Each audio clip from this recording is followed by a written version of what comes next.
How are you, sir? Sir, I'm just thrilled to be here with you. I mean, yeah, this is, we are so excited to have you on the show. How are you doing? I'm great, man. I'm excited to be on the show. Now, remember now, I asked to be on your show. You didn't ask me to be on your show. I asked to be on your show because I saw you and Master Ace was doing your thing last week, and I just thought that this whole show of yours is just a dope concept, a dope idea. And I always brag to my friends and loved ones about my hip hop history and that I know my hip hop. So when I saw this, I was like, I got to be on this show just to test my knowledge. So thank you for having me. Thank you so much.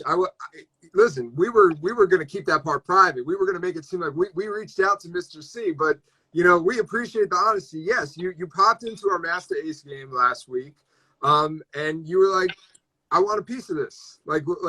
And you know, Ace was talking his shit in the comments this week. He was saying like, yo, you better try to beat my score, Cee. So you know, yeah, little friendly competition. How are you doing? Like, what is your Master Ace is in the chat? Shout out Master Ace. How has your time been through all this? Where are you calling from? You're in New York, I assume, right? I'm in New York, and you know, fortunately for me, everything has been okay. My family is good.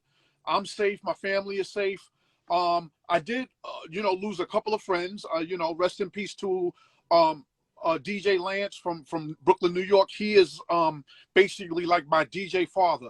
He is the person that I kind of came up under in the late 70s and the early 80s when I got inspired to DJ. He was one of the main people that inspired me to DJ, and we lost him. So rest in peace to DJ Lance.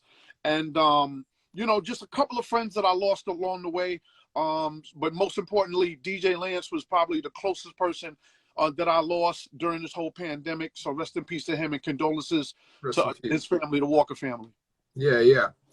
Well, I mean, this is just such a crazy time that we're all going through. And we're all kind of going through this together. And so it's been kind of like interesting. The passage of time is also very weird. I find myself not always knowing what day it is. I find, you know, like it's kind of hard to keep track of things. But today is a special day. Today, not only do we have the legendary Mister Cee on the show, but he's already rapping with the shirt. He's displaying it. Today is none other than the Notorious B.I.G. Biggie Small's birthday. Right. So what a fitting day to have you on here. And we have a 98% Biggie themed game lined up here. We're going deep into the B.I.G. crate. So some of the stuff, I feel like you're going to have some great stories. Some of this stuff we might stump you, but I don't know. If anybody knows Big, it's you, I would say.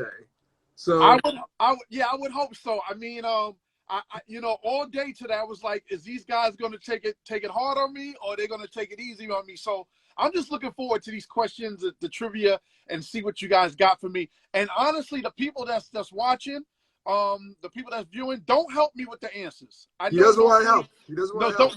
Don't help me with the answer. Let me just see if I can get everything right on my own. But you know, I'm ready to go. I'm ready for the smoke today. I'm ready for the Biggie birthday smoke. He's ready for the Biggie birthday smoke. You heard it here first, folks. It is his birthday, a day that he once said was the worst day. I'm feeling a little thirsty, so I think I'm going to sip some champagne. I would toast you some and give you some, but I don't have any to give you. But, I mean, you know, I just want to give a toast to you being here and also to the Notorious B.I.G. Well, no, speaking of toast, see, I don't drink. So I don't drink liquor. I don't drink liquor, none of that. But I'm in one of my music rooms in my house. I do have the Sprite, the actual Sprite with the Biggie lyrics on the back of the Sprite. If y'all remember the Sprite edition with the Biggie lyrics on the back of the Sprite, I do have that. Never opened, and you see, so all the acid and it's kind of dispersed from the bottle, and you see it's kind of crunching up because I never opened it. But you know, I'm gonna keep it like that because this is a special edition of the Sprite bottle with the Biggie lyrics on it. So that's my little tribute for Biggie's birthday today, as well as the shirt that I got on, which is courtesy of Biggie's daughter. Oh, wow. Biggie's daughter, Notorious Clothing. She makes Biggie shirts, so shout out to her as well. Oh, amazing! That's amazing. Yeah, that's crazy that you still have that Sprite bottle. I just read a really interesting article today about the legend of Biggie's belt that was left in the Source offices. Have you read that before? No, No. Okay, you guys can Google it and see. I'll send you a link afterwards. But apparently, Big left a belt at the offices of the Source in the '90s, shortly before his passing, and they made it a tradition. Whoever left the office, like in this room that it was in, you had to pass it on to somebody else, and the belt was not allowed to leave. And they stayed until the Source left the building. Like they eventually moved out of that office. And it's this story about this journalist, and she's just talking about the legend of the Biggie belt that they held on to. I'd never read it before. It's super crazy, but Google that. We'll get into it. So, C, I think we're ready to do this. If you're ready, let's get this thing started. I tell you, I'm ready for the Biggie birthday smoke. It's not coming from the candles either. That's not where the Biggie birthday smoke is coming from. Also, chat, if you guys have questions for Mr. C, drop them in that little question box at the bottom of the screen. If we have some time afterwards, I'm sure we'd love to get into a little Q&A. We could talk Biggie and any other questions you have for Mr. C. Mr. C of Hot 97, of Sirius XM, Rock the Bells Radio, A&R, just, again, super thrilled to have you in the building. Thank you, C. So let's get into it now. We have our first round. The first round is called The Choice is Yours. This is multiple choice, 5 points. And again, this is all going to be Biggie related. So let's get into it. The first question is, this producer provided the remix to Juicy on the A side of the song Single. Was it DJ Premier, Easy Mo B, Lord Finesse, or Pete Rock? Who did the Juicy remix? Pete Rock. He says Pete Rock, and guess what, folks? He is correct. It's got the classic, Pete Rock swing on it. I know that was, so I kind of want to take this time. I want to ask you questions about this. You were very much involved in the beginning of Big's career, and you're credited as one of the executive producers on Ready to Die, correct? Correct. I was the associate executive producer of Ready to Die. So, obviously you were really crucial in sort of getting him, sort of shaping his career early on. What was the process like in the making of Ready to Die? Like, how involved were you in that, and what are your memories of that, all these years later? Well, I mean, it was the Ready to Die album was a 2-year process, a year and a half, 2-year process to record. What a lot of people don't know is that Biggie was originally signed to Uptown Records. So with Andre Harrell, rest in peace to Andre Harrell. He was originally signed to Uptown. So half of the Ready to Die album, if you guys really listen to the Ready to Die album, half of the Ready to Die album, you hear Biggie's voice sounding very young. So you listen to a record like Ready to Die, the actual title track. Yeah. Or you listen to I'm just trying to think of song. Give Me the Loot, maybe? Give Me the Loot. Was that an earlier one? Another record. Give Me the Loot, Ready to Die title track.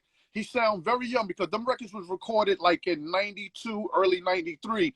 Then the records like Juicy, Big Papa, One More Chance, Unbelievable, them records was recorded more closer to the time of the album being released in 1994. So in that year and a half, 2-year process, you gotta remember how young Biggie was. In that year and a half, 2-year process, his voice started to change. And that's why on some of the songs on Ready to Die, his voice sound much younger, and he got a higher pitched voice than some of the other, like I said, later recorded songs. Yeah, that's amazing. And so, you met him, you basically discovered him. How was it, sort of seeing his evolution through making that album? Was he very green when it came to recording songs, and what was that process of you sort of working with him? No, in the early stages, he knew exactly, he knew the basis of how to make records. It wasn't like a typical thing of a new rapper. You had to show him how to break down verses and stuff like that. You didn't have to do that with Big. He kind of knew how to do song structure. The only thing that Big in the very early stages, Big was he was very hardcore in his rap style. You know what I mean? So if, like I said, with half of the Ready to Die album, like Ready to Die and Give Me the Loop, where he's talking about he want to take the #1 mom pendants off of baby mothers and stuff like that. Yeah. Those was kind of raw and raunchy.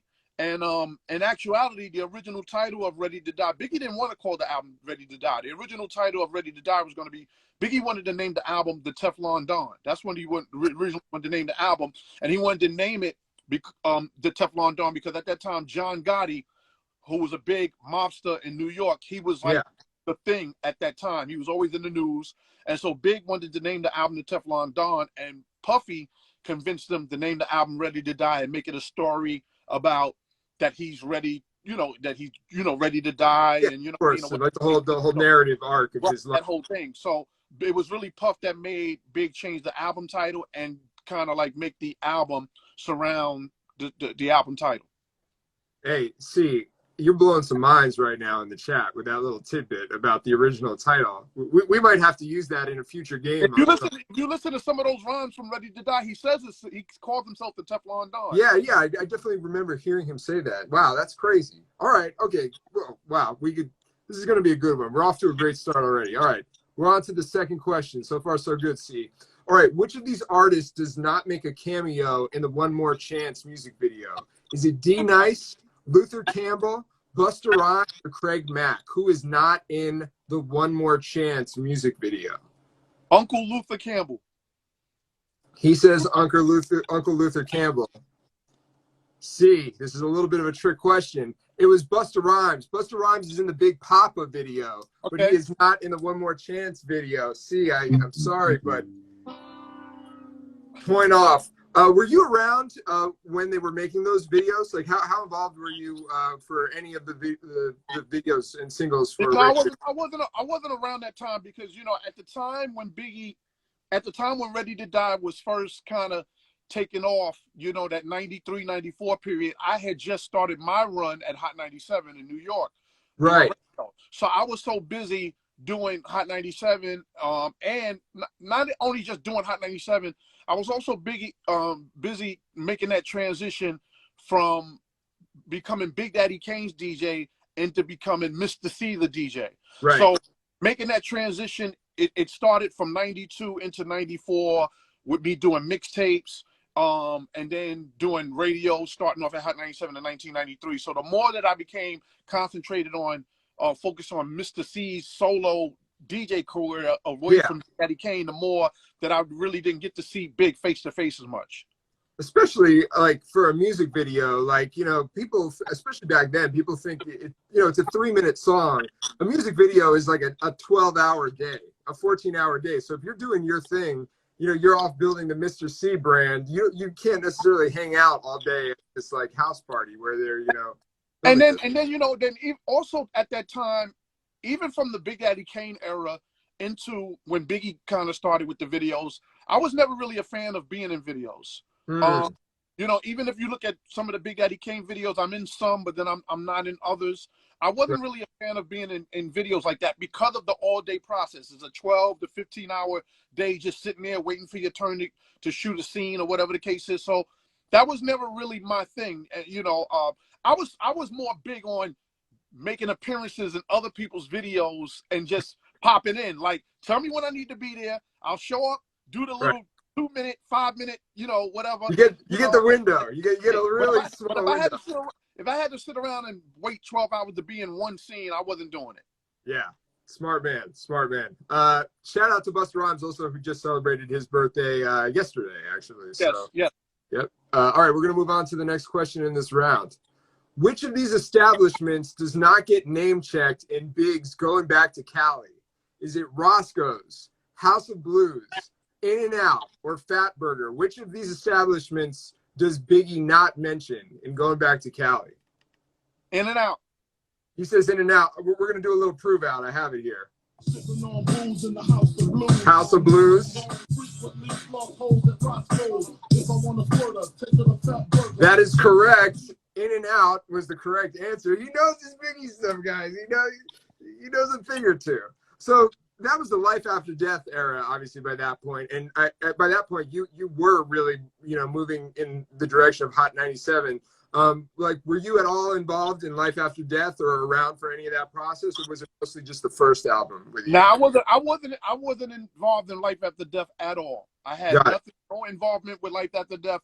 I would talk to Big from time to time about stuff that he was recording, but as far as ideas or input, I had no involvement with Life After Death whatsoever. And even on the credits, I wasn't I wasn't the associate executive producer of that second album, which Right. to me, it's the better, that's a better album than Ready to Die. I mean, Oh, wow. I don't know if Big was the first person to do a double album. I think technically Jazzy Jeff and the Fresh Prince was the first ones to do it with the He's the DJ and I'm the Rapper album. They had the double vinyl. If my DJ calculations is correct. So, but a lot of people give Biggie the credit as being the first to doing a double album. I don't think he was, but that album was better than Ready to Die. I kind of feel bad that I wasn't associated with that second album, but Big would call me from time to time with ideas, but I mean, that he was doing. But by then, by the second album, it was like, he was basically off on his own and had his own vision and his own imperative on how he wanted to, put out the next project. Yeah. Well, some people are pointing out that, Tupac's All Eyes on Me did come out first. So I guess that was a double album as well. Right. Tupac, All Eyes on Me did come out a little bit before Biggie. But Life After Death was one of the first. It was one of the first. Yeah, Tupac came out in 96. So they are correct with that. But Jazzy Jeff and the Fresh Prince, that is the first double vinyl that I ever got. He's the DJ, I'm the rapper. Any DJs that's on this live can verify that. So I'm going to give it to Jazzy Jeff and the Fresh Prince as the first ones to put out double vinyl as lead. Yes, sir. See, you're hurting a lot of feelings in the chat. A lot of people are very strong, Ready to Die defenders right now. They don't agree with you. They're saying that that Ready to Die is the better album. I guess everybody has their opinion. I don't think that I don't think one answer is flagrantly wrong. They're both great albums, So. Well, let me tell you something. Let me tell you something about Life After Death. Life After Death, to me, and I'm not saying this because I'm associated with Big, but Life After Death is the greatest sophomore album by a rapper ever. Now, normally rappers go through the sophomore jinx. Their second album's not as good as their debut album. To me, Life After Death is the greatest sophomore album ever by a rapper. So with that's why I believe that Life After Death is better than Ready to Die. Yeah, because it's tough to beat that sophomore slump. A lot of people do succumb to that, and he didn't really do that. So you have to respect that. And, Master Ace mentioned the infamous. I mean, of course, the infamous it gets thrown in there. Yeah, and of course, but that's a group. That's a group. And that's a group. But then you got to throw in Big Daddy Kane. It's a Big Daddy thing. I felt like for us, It's a Big Daddy Thing was a way better album than Long Live the Kane. So there are some successful sophomore albums by rappers, but I feel like Life After Death was the greatest sophomore album ever by a solo rapper. Yeah. I see a lot of people mentioning Tribe too, but I think we're talking just solo, like one rapper putting out a sophomore album, not a group, because there's a bunch. And I see a couple of people saying It Was Written. If you're going to tell me It Was Written was better than Illmatic, you're wilding. You're bugging. We had a debate about that yesterday with Tony Baker. Tony Baker, I think, does prefer Illmatic, but he was saying that It Was Written. A lot of people do prefer that. I agree. You're bugging. I'm not gonna kick you out of my house if you say It Was Written is better, but I'm not gonna trust you. I'm gonna keep my eye on you if you say that It Was Written was better than Illmatic. I can't stand for that. It doesn't work. But damn. All right, we're going to move on to our next question in this round. So Big will be inducted later this year, but who is the first hip-hop group to get inducted into the Rock and Roll Hall of Fame? Is it Run DMC, Grandmaster Flash and the Furious Five, the Beastie Boys, or Sugar Hill Gang? Who was first, See? I might get this wrong. I might get this one wrong, but I'm going to take a shot. It was Grandmaster Flash and the Furious Five. He's going out on a limb, folks. He's not sure, but guess what? He's absolutely right. It was Grandmaster Flash and the Furious Five.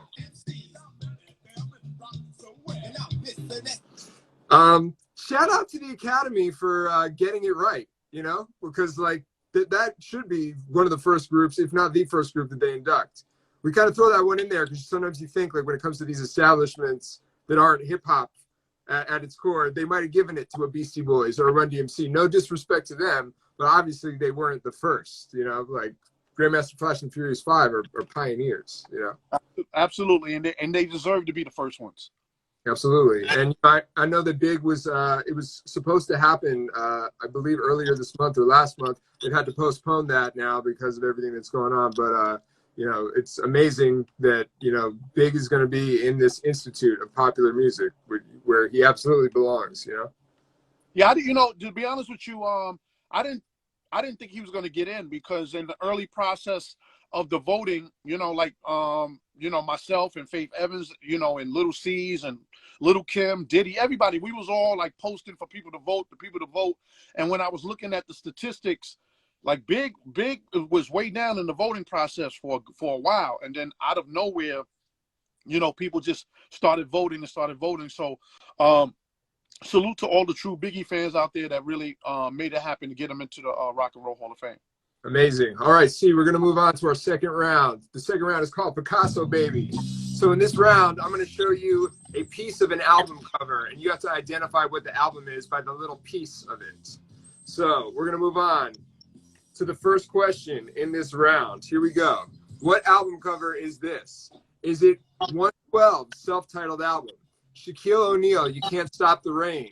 Notorious B.I.G, Born Again? Or Michael Jackson, Invincible? That's 112. It's 112, he says. And he is correct. It is 112, self-titled album. They were obviously another group that, you know, was deeply tied into the Biggie story and you know, the Bad Boy story. And, you know, I feel like that and his collaborations with them definitely represent that change that Biggie went through, where he started out where it was so just like the hardcore, you know, hip hop. And then he sort of like started branching out into other facets of music. Like, would you agree that like that was sort of the evolution that he took? Yeah, I mean, even, you know, like with records like, you know, One More, you know, Juicy and One More Chance. I mean, even though I hate those records to this day, but I can't stand them records. But, you know, why can't you stand them? Huh? Why do you hate those records? I mean, just because they're so commercial. Because there's, you know, and to me, that's not the true definition of who Biggie really was. But Big really understood that he had to do those type of records to get acceptance on radio. Yeah. All courtesy to Puff. You got to give Puff a lot of that credit. But, you know, early on, you know, with Faith and Mary being on One More Chance, and like you said, 112 being on Biggie records, you know, it kind of molded Biggie to getting that cross the board success. But I think also, you know, I don't feel that people really give people like Heavy D and Big Daddy Kane the credit for being the forerunners of making that transition of making hip hop. You know, you make the hip hop records with the singing in it and so on and so forth. I feel like Biggie and I feel like Big Daddy Kane and Heavy D was like the forerunners, and even a little bit later on, Father MC was like the forerunners of that. And then people like Biggie and then Method Man, which are All I Needs and all of that type of stuff. Then, you know, when Biggie and Method Man, when Biggie did One More Chance and Method Man did All I Need, it just, that type of sound kind of spread it like wildfire. But then look at who did All I Need. It was Puff with the man. I mean, so, but you got to give some of the early credit to like Big Daddy Kane and Heavy D and Father MC and people like that for really setting that tone. Yeah, the Master Ace. And LL Cool J too. And LL Cool J, somebody mentioned LL Cool J. Yeah. Of course, LL Cool J. You got to give him credit as well. Yeah, absolutely. All right, we're moving on to the next question in this round. See, what album cover is this? Is it the show soundtrack? Who's the band soundtrack? Sir. Order in the court, sir. He says, who's the man soundtrack? Guess what? He's right.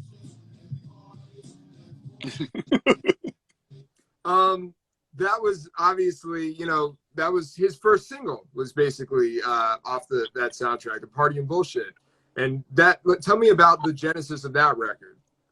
Well, I can tell you, I'm gonna tell you right now, you know, Easy Mo B, my childhood friend, he produced that joint, and you know, he came to Biggie with the concept of wanting to use something from the Last Poets, you know, the famous, you know, black poetry group. And he came to Biggie with the concept, and he originally he played the Last Poets thing first. He didn't play the beat. He just said, "Yo, Big, what do you think about me using this?" When the revolution comes, but until then, you know, and I know niggas will party and bullshit and party and bullshit. And he played that for Big, and Big was like, "Yo, you gotta put a beat to it. You gotta put a beat to it. You gotta make something happen." And Easy Mo B put the beat to it, and the rest was history. Amazing, man. Gems, people. We got gems dropping right now. All right. Last. Oh, you know,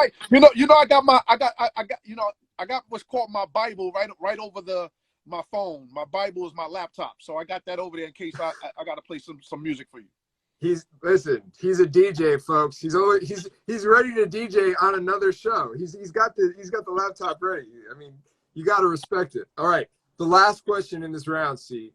What album cover is this? Is it Junior Mafia, Conspiracy, Total, Lil' Kim, Hardcore, Ed Lover and Dr. Dre, Back Up Off Me? Okay. What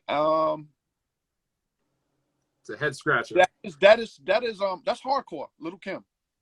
He says hardcore, took a good look at it, and he is correct. Recognize that polar bear's head anywhere. Now let me tell you something. Let me drop a gem to you. Please. Let me drop you a gem. Back in 2017, me and Little C's went to Europe for the 20th anniversary of Biggie's passing. You know, we every time around March 9th, we kind of celebrate Big's life. So me and Little C's did a European tour back in 2017 to celebrate the 20th anniversary. And Little C's put me onto something that I never knew at that time.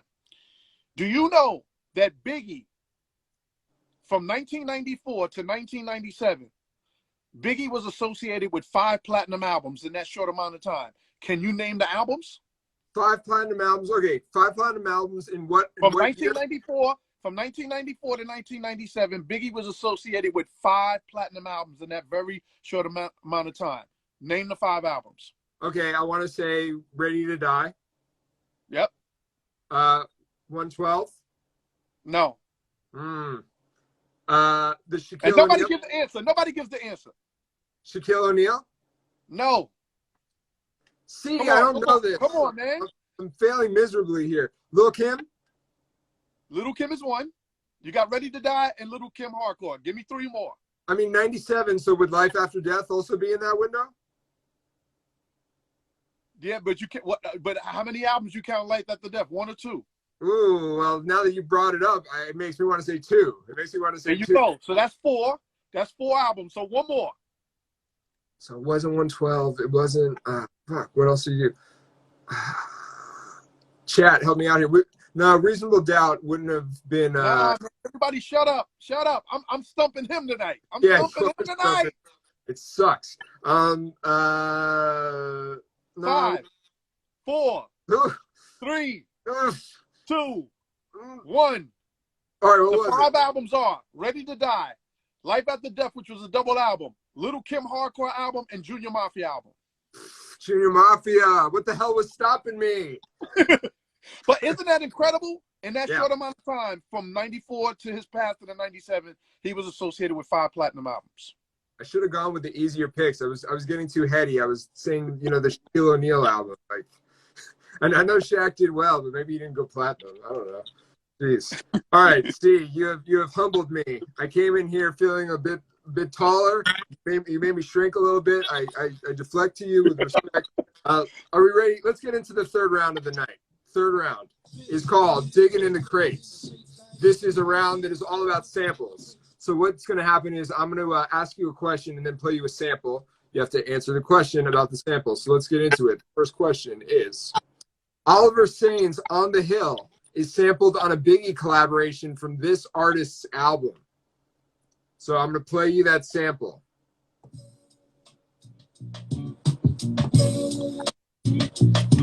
Was it on an album by Jay-Z, Puff Daddy, Mace, or Heavy D? That was Puff Daddy, Jay-Z, and Biggie, Young G's. So your answer is Puff Daddy. He is correct. That's from No Way Out. Smooth ass sample, man. Just like I feel like I should have like a robe on and like smoking a cigar or something. It's just very smooth. That was a dope sample. Yeah. Shout out to Cosmo Baker. We see you in the house. Shout out to everybody in the house. drop some questions for C in the little question box. When we're done with this, we're gonna have we've already nerded out pretty hard on rap, but we're gonna go even deeper after this. All right. So next question. Which of these Biggie songs does not sample Al Green's I'm Glad You're Mine? Is it I Got a Story to Tell? Dead Wrong? What's Beef? Suicidal Thoughts. Say it again? Suicidal Thoughts. All right. You feel confident. I'm just going to play it for the people who may not know. Here we go. We got this one. What's beef? Beef is when you need to just to go to sleep. We got this one. Check it out. Bad boy. He is correct. Suicidal Thoughts was the only one not to sample that. Were you guys getting like a great deal on Al Green drums back then? Like those Al Green drums were getting. I don't know. I don't know. Biggie must have been so high. You know, Biggie with that weed, he must have been so high he didn't realize that he used Al Green. I'm Glad You're Mine 3 different times. But he, you know, it's not like it wasn't like he just was running a loop the same time on 3 different songs. You know, it was chopping up the drums. You know, it's subtle. It's more subtle. I can think of worse sample egregions in history. Yeah, like in Peace and President by the Honey Drippers. Right. That one has been. We need to impeach the use of impeach the president at this point. Absolutely. Although I wouldn't mind impeaching this current president that we have. All right. Final question in this round. Which of these artists was the first to sample James Brown's Blues and Pants? Here's that sample. Is it Steady B, Jazzy Jeff and the Fresh Prince, Super Lover C and Casanova Rudd, or Ghetto Boys? Super Lover C and Casanova Rudd would do to James. He knows his stuff, folks. What you know about that? I mean, we knew what we were getting into. We have Mister Cee on the show. We're trying to stump him with samples. What were we thinking? What were we thinking? All right, so C, we have reached the final round. The final round is called Time's Up. So this is how it's going to work. I'm going to give you your choice. You have 3 categories to choose from. You're going to have 90 seconds to answer 5 questions from one of these categories. If you don't know the answer, you can pass and we can come back to it. I know you swore off using the chat, but the chat is still here. They're still running their mouths. They're not. I don't want no help from the chat. The chat, leave me alone. I don't want no help. He doesn't want it. He doesn't want none. All right, so C, here are your choices for your final categories tonight. Biggie guest features is the first category. The second, we're taking a break from Biggie on this one. This is just Brooklyn MCs. And the third is After Death, posthumous B.I.G. songs. So you have 3 categories: Biggie guest features, Brooklyn MCs, or posthumous B.I.G. songs. Biggie guest features, the first one. He's going Biggie guest features, the first one. All right, C. So I have OC's classic song, Time's Up. And it is timed to 90 seconds. So when the time is up, on Time's Up, your time is up. Are you ready to go? I'm ready to go. All right, Mr. C in the house, Biggie guest features, 90 seconds on the clock. Let's go. This artist was the first to officially release a song that Biggie was featured on. Oh, Mary J. Blige, Real Love. We were looking for Heavy D. Heavy D. Yeah, okay. All right, next. All right, the next one. How many songs on Puff Daddy's No Way Out album is Biggie credited on? 2. 2 is incorrect. We were looking for 4. 4 was the correct. All right. Name both Jay-Z albums that Biggie is featured vocals on. Both Jay-Z albums? There's 2 Jay-Z albums. Reasonable Doubt. Yes. And oh my God. The it was all a dream. It was the oh my God. I can't. Was it? It was the part 2 of an album. It was. I can't pass. All right, we'll come back to it. Okay, this artist featured Big as a guest on his song "Cunt Renaissance." Crucified Dibs. That is correct. All right, name 5 of the MCs besides Biggie who are on the Ultra Posse cut The Points on the Panthers soundtrack. Well, you got Coolio, you got Redman, you got Coolio, Redman, Bones Thugs and Harmony. Yeah. Coolio, Redman, Bones Thugs and Harmony, Onyx, and I want to say Naughty by Nature. Some of those are correct. I'm going to give you half points on that. Our time is up on that too. So I'm going to give you half points on that. I'm going to give you half points on that other one. The Jay-Z album was Blueprint 2. I knew it was a part 2 to something. I knew it was. It was on the tip of your tongue. These are the artists that were featured on the Posse cut. Coolio, Redman, Ill Al Scratch, Big Mike, Busta Rhymes, Buckshot, and Bone Thugs and Harmony are all in the music video version of the song. So I'll give you half points on that, C. C, I mean, you know, we were trying to stump you, and you did very well. I am going to total up your points now, and no matter what, C, I want you to know that you are a champion in our eyes.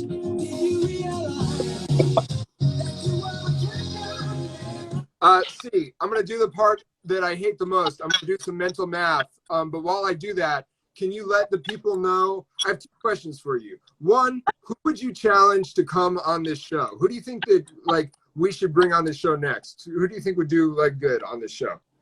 Wow. I like to let me see. Let me think. I like to see either DJ Premier on this show. Woo! DJ Premier or Tony Touch. Tony Touch and DJ Premier, that would be amazing. We gotta hit them up. And now, see, what do you have going on right now? Like, what are you working on next? I know it's a weird time, you know, with everybody being on lockdown, but like, what are you working on, or what can people like follow? Well, I mean, I got blessed to get hired during the pandemic, so you know, you know what I mean. I'm on LL Cool J's Rock the Bells Radio on Sirius XM channel 43. I'm on every day, Monday through Friday, 7 p.m. to 9 p.m. East Coast time, 4 to 6 p.m. West Coast time. I actually literally just got off the air right before I joined your live, and the name of the show is called The Set It Off Show, where I play classic hip hop from the 80s, 90s, and 2000s. And I'm gonna tell you, man, I'm approaching my 2nd month of doing this show, and the response has been amazing. I mean, I get people from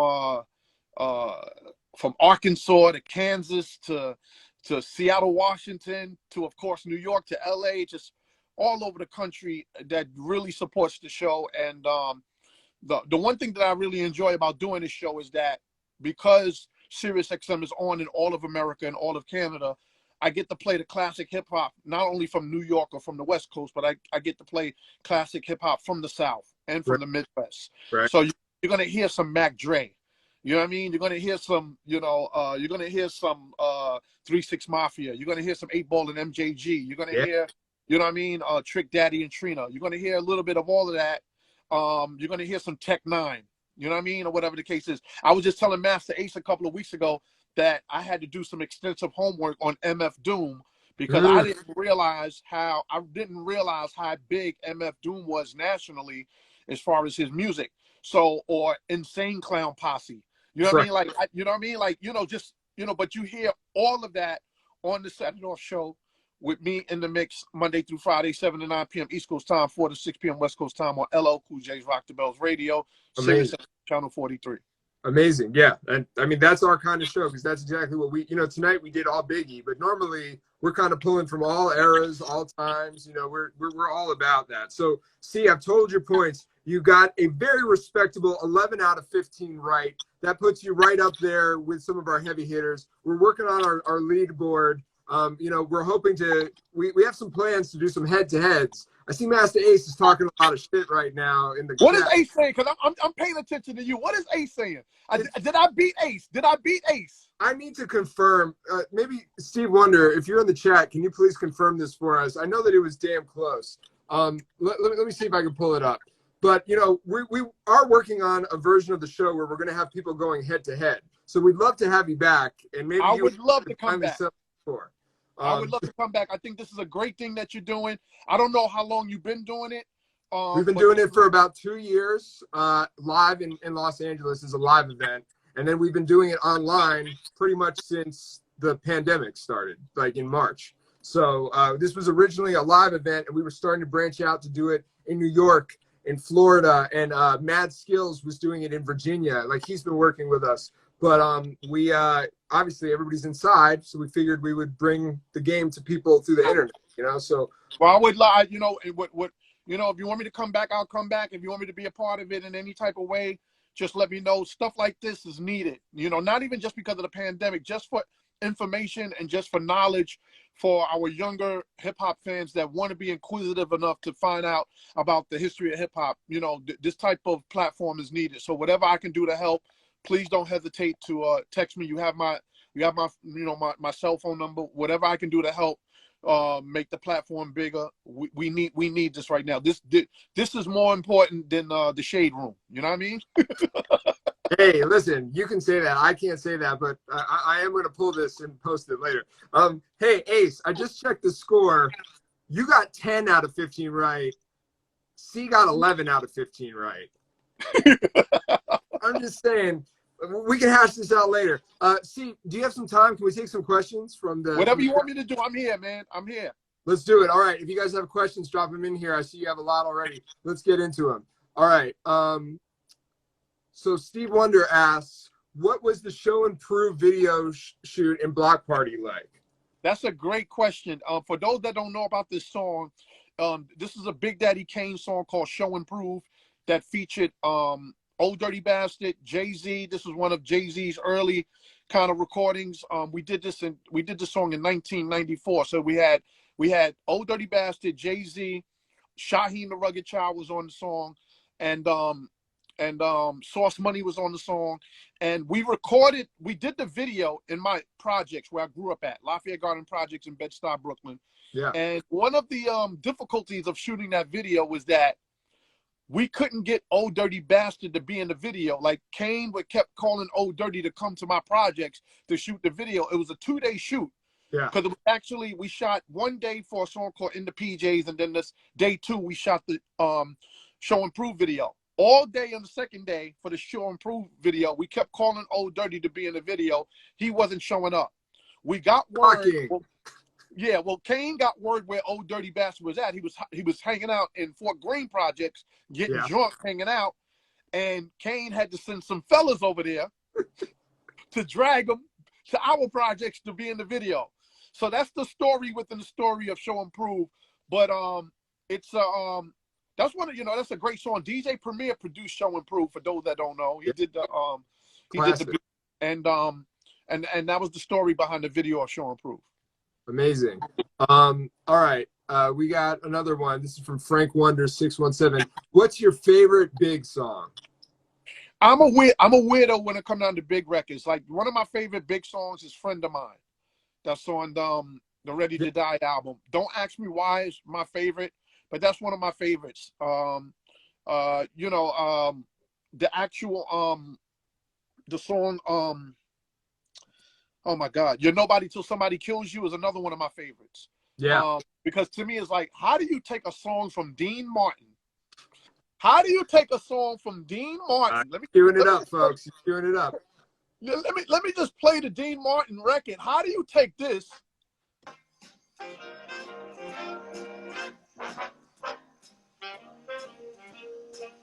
You're nobody till somebody loves you. How do you take that and make it into a hip hop record? And actually, before Big's passing, he told me the story of how he made this record.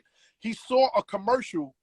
You know how they have those commercials? Buy Dean Martin hits. The greatest hit on your screen now, featuring. Right. And he saw a commercial late night, 2, 3, 4 in the morning, and they was playing that song. Hey, get these Dean Martin greatest hits for $9.99. And he saw that, and he was like, I'm gonna make a record into it. And that's how he came up with the concept.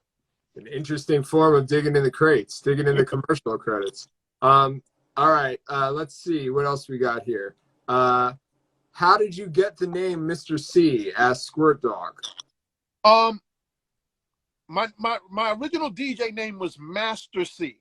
Okay. Okay, and this, now you got to remember, now this is in the 80s, so because everybody was Grandmaster this and Master that. So my original name was Mister Cee. My Aunt Candy She was in high school at the time, and I don't know if they do this out west where you at, but when you graduate from high school, you can raise money for your senior dues. And so my Aunt Candy, in order for her to raise money, she got an opportunity to sell office supplies, pencils, pens, notepads. So she asked me, say, Calvin, you want to buy some, some stationery office supplies for me? I'm like, yeah, I'll buy it. Just make sure it says DJ Master Cee. When the thing came back, the pens and pads came back, it came back Mister Cee. And the only other person that had the name Mister Cee at that time was Mr. T from the A-Team. So even though my aunt made a mistake with the order, I said I'd rather just go with Mister Cee because everybody was Grandmaster this and Master that. And that's how I had the name Mister Cee, was by mistake, all courtesy of my Aunt Candy. If you know, you know. Amazing. Wow. All right. Gems, guys. Okay, DJ Nels. Shout out to DJ Nels. He asked, what was performing at the Tunnel like? The Tunnel, an infamous pillar of 90s hip-hop in New York. What was the Tunnel like? Well, I DJ'd at the Tunnel a couple of times with Funkmaster Flex, and Flex gave me the opportunity to DJ at the Tunnel on numerous occasions, and it was an incredible vibe. The Tunnel was a very big nightclub. I mean, it very long, very big and very long. But the way the DJ booth was set up, it was like the DJ booth was in the middle between the bar and the dance floor and the stage. So the way the DJ booth was centered inside the Tunnel, you could see everything. You could see the stage from way down, and then you could see the dance floor, and then right behind you was the bar. But the vibe was incredible. It was just an unbelievable vibe. That was actually in the Tunnel was the first time that anybody ever witnessed me playing Where Brooklyn At? Where Brooklyn At? The infamous I Got 7 Mac 11s, the Biggie freestyle, live from Madison Square Garden with Tupac. I played that first inside the Tunnel nightclub. I gave Funkmaster Flex like 8 copies of the record to play on Hot 97. He would never play it. So when Flex had me as a guest DJ at the Tunnel, I played it because it was nothing but Brooklyn in the Tunnel. So once people heard Where Brooklyn, the crowd went crazy. Flex ran to the DJ booth. What is that? What is that? I said, Flex, this is the record I gave you 8 copies. Go home and get the record and play it. And Flex ran that record from back then all the way into the 2000s. My dad is in the chat and says, yo, Brooklyn. My dad is from Bensonhurst. So my dad is a Brooklyn resident. Shout out to my dad. All right. We have a couple more. We have time for a little bit. Okay, here. Where Brooklyn at? Where Brooklyn at? Yeah, when I played that in the Tunnel, then all of a sudden Flex wanted to start playing it. This was in a time before you had like Google Maps and MapQuest where people could find where Brooklyn was at. They could just type in Brooklyn and it would tell them. Absolutely. Yeah, it was a different era. All right, Steve Wonder has another one that we were talking about. Why did you use Casuals, I Didn't Mean To, for the wickedest freestyle? Was Big a fan of that record? This is a famous freestyle that Biggie did, and it was over Casual, which, Casual was like an underground West Coast guy from the Bay. So, like, how did that get on your guys' radar? Well, what happened was when we did that freestyle, Biggie, I was playing some beats for Biggie at the time. Yeah. And Biggie just was like, yo, when I played that record, he just was like, that's it. That's what I want to rhyme to. He didn't know who it was at the time, so I had to explain to him, yo, this is Casual from the Hieroglyphics, boom, boom, boom, boom, boom, boom, boom.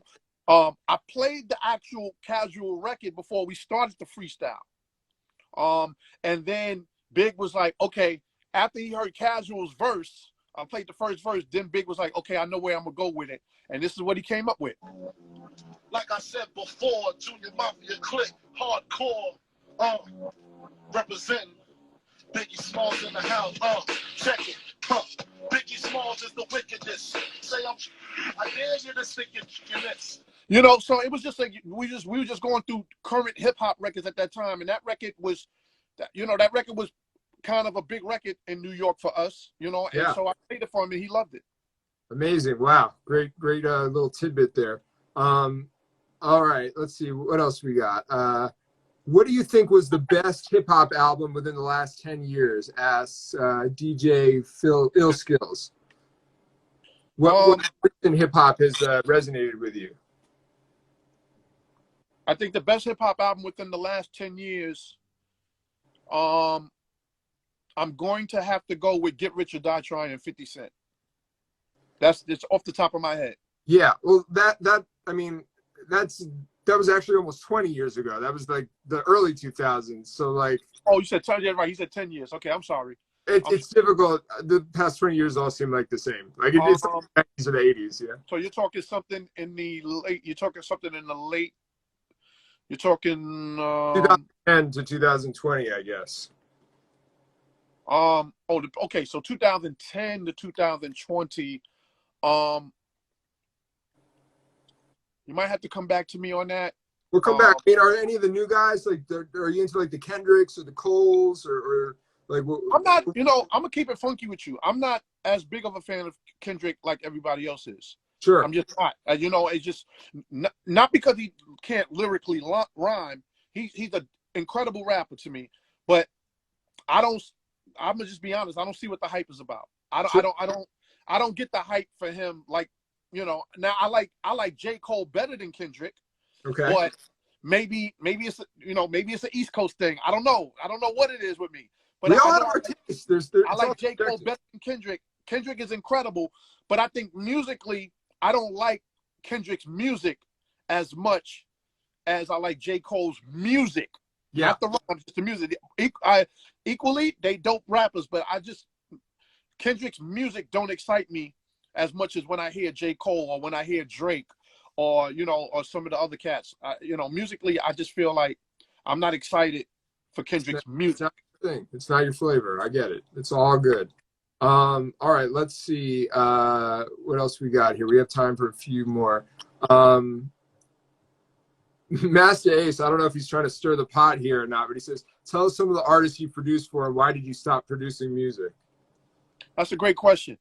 Master Ace is one of the people that I produced for. I got credited for 4 songs on Master Ace's debut album, Take a Look Around. I got credited for song, but technically I did 3. Yeah. As well as remixes for Master Ace and did production for Big Daddy Kane.